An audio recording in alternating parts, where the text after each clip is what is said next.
Our School by Charles Dickens.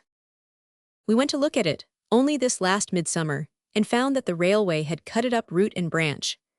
A great trunk line had swallowed the playground, sliced away the schoolroom, and pared off the corner of the house, which thus curtailed of its proportions, presented itself in a green stage of stucco, profile-wise towards the road, like a forlorn flatiron without a handle, standing on end. It seems as if our schools were doomed to be the sport of change. We have faint recollections of a preparatory day school, which we have sought in vain, and which must have been pulled down to make a new street, ages ago. We have dim impressions, scarcely amounting to a belief, that it was over a dyer's shop. We know that you went up steps to it, that you frequently grazed your knees in doing so, that you generally got your leg over the scraper, in trying to scrape the mud off a very unsteady little shoe. The mistress of the establishment holds no place in our memory, but rampant on one eternal doormat, in an eternal entry long and narrow, is a puffy pug dog, with a personal animosity towards us, who triumphs over time. The bark of that baleful pug, a certain radiating way he had of snapping at our undefended legs, the ghastly grinning of his moist black muzzle and white teeth, and the insolence of his crisp tail curled like a pastoral crook, all live and flourish. From an otherwise unaccountable association of him with a fiddle, we conclude that he was of French extraction, and his name Fidèle. He belonged to some female, chiefly inhabiting a back parlor, whose life appears to us to have been consumed in sniffing, and in wearing a brown beaver bonnet. For her, he would sit up and balance cake upon his nose, and not eat it until 20 had been counted. To the best of our belief, we were once called in to witness this performance, when unable, even in his milder moments, to endure our presence, he instantly made at us, cake and all. Why a something in mourning, called Miss Frost, should still connect itself with our preparatory school, we are unable to say. We retain no impression of the beauty of Miss Frost, if she were beautiful, or of the mental fascinations of Miss Frost, if she were accomplished, yet her name and her black dress hold an enduring place in our remembrance. An equally impersonal boy, whose name has long since shaped itself unalterably into Master Malls, is not to be dislodged from our brain. Retaining no vindictive feeling towards Malls, no feeling whatever, indeed, we infer that neither he nor we can have loved Miss Frost. Our first impression of death and burial is associated with this formless pair. We all three nestled awfully in a corner one wintry day, when the wind was blowing shrill, with Miss Frost's pinafore over our heads, and Miss Frost told us in a whisper about somebody being screwed down. It is the only distinct recollection we preserve of these impalpable creatures, except a suspicion that the manners of Master Malls were susceptible of much improvement. Generally speaking, we may observe that whenever we see a child intently occupied with its nose, to the exclusion of all other subjects of interest, our mind reverts, in a flash, to Master Malls. But the school that was our school before the railroad came and overthrew it was quite another sort of place. We were old enough to be put into Virgil when we went there, and to get prizes for a variety of polishing on which the rust has long accumulated. It was a school of some celebrity in its neighborhood. Nobody could have said why, and we had the honor to attain and hold the eminent position of first boy. The master was supposed among us to know nothing, and one of the ushers was supposed to know everything. We are still inclined to think the first-named supposition perfectly correct. We have a general idea that its subject had been in the leather trade, and had bought us, meaning our school, of another proprietor who was immensely learned. Whether this belief had any real foundation, we are not likely ever to know now. The only branches of education with which he showed the least acquaintance were ruling and corporally punishing. He was always ruling ciphering books with a bloated mahogany ruler, or smiting the palms of offenders with the same diabolical instrument, or viciously drawing a pair of pantaloons tight with one of his large hands, and caning the wearer with the other. We have no doubt whatever that this occupation was the principal solace of his existence. A profound respect for money pervaded our school, which was, of course, derived from its chief. We remember an idiotic, goggle-eyed boy, with a big head and half-crowns without end, who suddenly appeared as a parlor boarder, and was rumored to have come by sea from some mysterious part of the earth where his parents rolled in gold. He was usually called Mr. by the chief, and was said to feed in the parlor on steaks and gravy, likewise to drink currant wine. And he openly stated that if rolls and coffee were ever denied him at breakfast, he would write home to that unknown part of the globe from which he had come, and cause himself to be recalled to the regions of gold. He was put into no form or class, but learnt alone, as little as he liked, and he liked very little, and there was a belief among us that this was because he was too wealthy to be taken down. His special treatment, and our vague association of him with the sea, and with storms and sharks and coral reefs occasioned the wildest legends to be circulated as his history. A tragedy in blank verse was written on the subject, if our memory does not deceive us, by the hand that now chronicles these recollections, in which his father figured as a pirate, and was shot for a voluminous catalogue of atrocities, first imparting to his wife the secret of the cave in which his wealth was stored, and from which his only son's half-crowns now issued. Dumbledon, the boy's name, was represented as yet unborn when his brave father met his fate, and the despair and grief of Mrs. Dumbledon at that calamity was movingly shadowed forth as having weakened the parlor boarder's mind. This production was received with great favor, and was twice performed with closed doors in the dining room. But it got wind, and was seized as libelous, and brought the unlucky poet into severe affliction. Some 2 years afterwards, all of a sudden one day, Dumbledon vanished. It was whispered that the chief himself had taken him down to the docks and reshipped him for the Spanish Main, but nothing certain was ever known about his disappearance. At this hour, we cannot thoroughly disconnect him from California. Our school was rather famous for mysterious pupils. There was another, a heavy young man, with a large double-cased silver watch, and a fat knife the handle of which was a perfect toolbox, who unaccountably appeared one day at a special desk of his own, erected close to that of the chief, with whom he held familiar converse. He lived in the parlor, and went out for his walks, and never took the least notice of us, even of us, the first boy, unless to give us a deprecatory kick, or grimly to take our hat off and throw it away, when he encountered us out of doors, which unpleasant ceremony he always performed as he passed, not even condescending to stop for the purpose. Some of us believed that the classical attainments of this phenomenon were terrific, but that his penmanship and arithmetic were defective, and he had come there to mend them.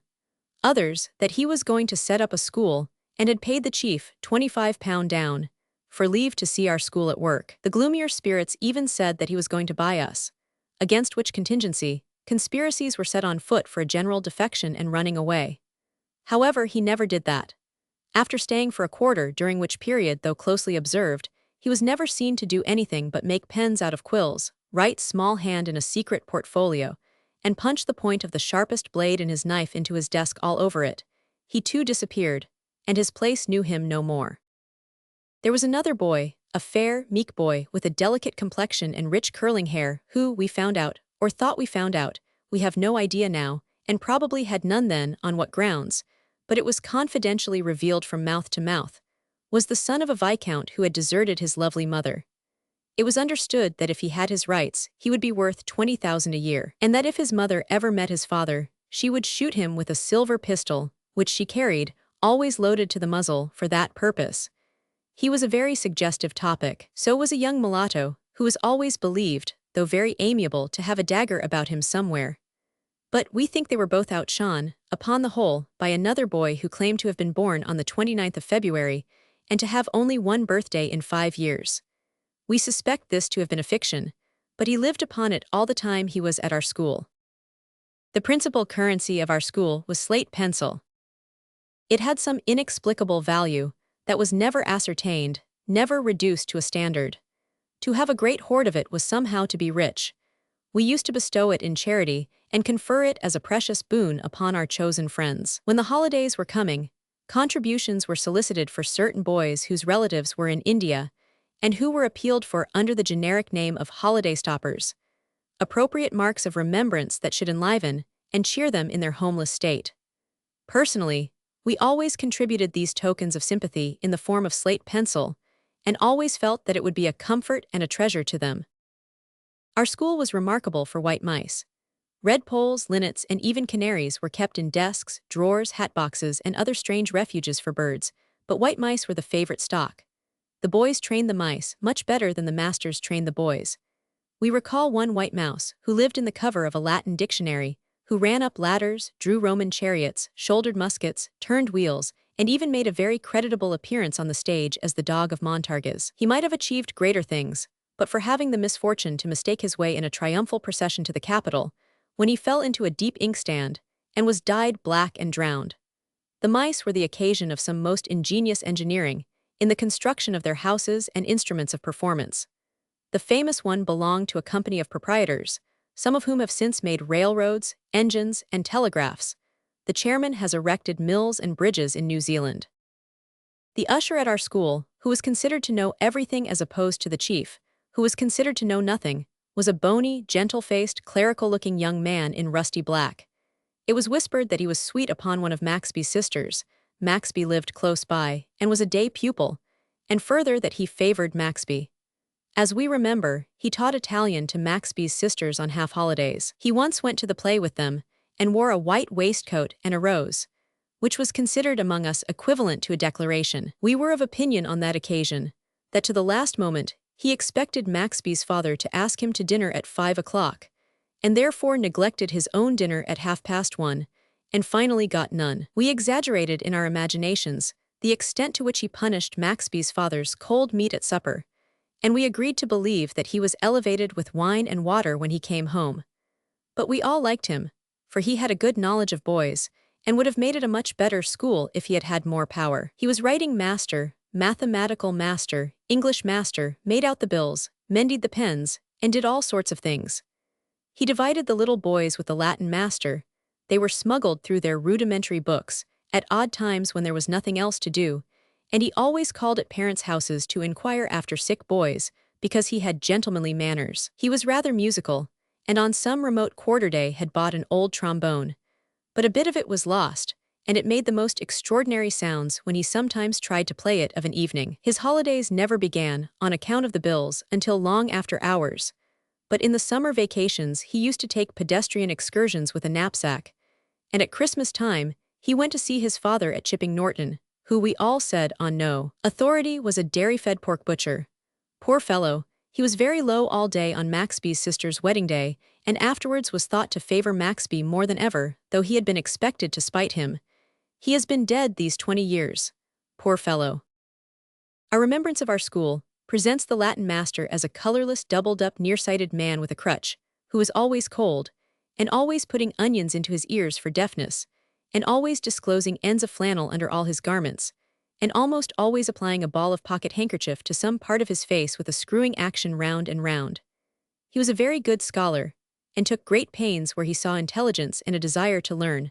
Otherwise, perhaps not. Our memory presents him, unless teased into a passion, with as little energy as color, as having been worried and tormented into monotonous feebleness, as having had the best part of his life ground out of him in a mill of boys. We remember with terror how he fell asleep one sultry afternoon with the little smuggled class before him, and awoke not when the footstep of the chief fell heavy on the floor.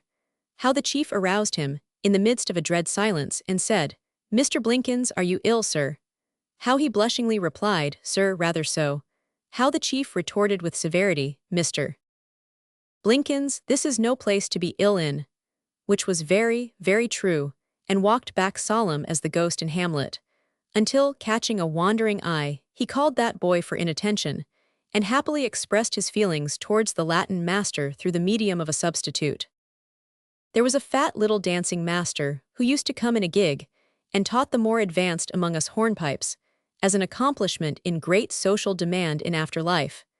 And there was a brisk little French master who used to come in the sunniest weather with a handleless umbrella, and to whom the chief was always polite, because, as we believed, if the chief offended him, he would instantly address the chief in French, and forever confound him before the boys with his inability to understand or reply.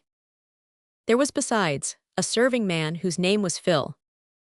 Our retrospective glance presents Phil as a shipwrecked carpenter, cast away upon the desert island of a school, and carrying into practice an ingenious inkling of many trades.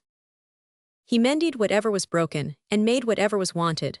He was general glazier, among other things, and mended all the broken windows at the prime cost, as was darkly rumored among us of 9d, for every square charged 3 and 6 to parents.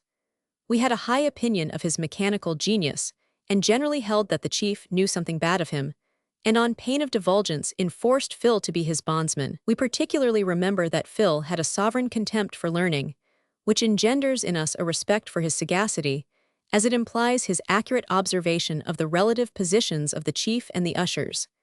He was an impenetrable man, who waited at table between whiles, and throughout the half, kept the boxes in severe custody. He was morose, even to the chief, and never smiled except at breaking up when in acknowledgement of the toast. Success to Phil, hooray! He would slowly carve a grin out of his wooden face, where it would remain until we were all gone. Nevertheless, one time when we had the scarlet fever in the school, Phil nursed all the sick boys of his own accord and was like a mother to them. There was another school not far off, and of course our school could have nothing to say to that school. It is mostly the way with schools, whether of boys or men. Well, the railway has swallowed up ours, and the locomotives now run smoothly over its ashes. So fades and languishes, grows dim and dies, all that this world is proud of. And is not proud of too. It had little reason to be proud of our school, and has done much better since in that way, and will do far better yet.